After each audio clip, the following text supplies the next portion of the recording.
আসসালামু আলাইকুম রহমতুল্লাহ। প্রিয় চাকরি প্রত্যাশী ভাই বোনেরা, আশা করি সকলেই ভালো আছেন। আলহামদুলিল্লাহ, আমিও ভালো আছি।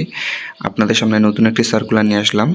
এই সার্কুলারটি হচ্ছে পরিবার পরিকল্পনা অধিদপ্তর থেকে এসেছে। তো তারা বর্তমানে একটা হিউজ পরিমাণে লোক নেবে। 43টি সেবা কেন্দ্রে লোক নিচ্ছে।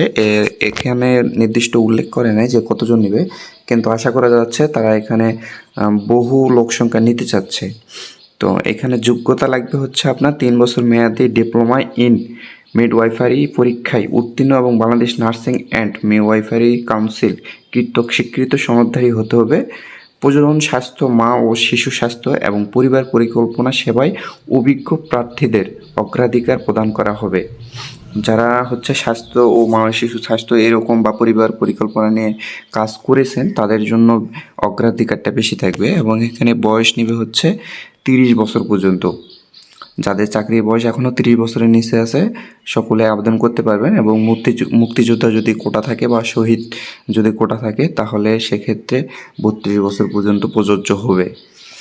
আর এখানে মাসিক বেতন যেটা ধরা হয়েছে 40,000 টাকা ফিক্সড, এবং অন্যান্য সুযোগ সুবিধা প্রযোজ্য থাকবে না যেহেতু ফিক্সড।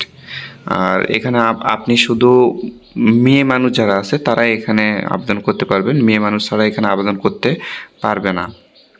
এবং এটা আবেদনটা চলবে আগামী 7 মাস 7 তারিখ পর্যন্ত।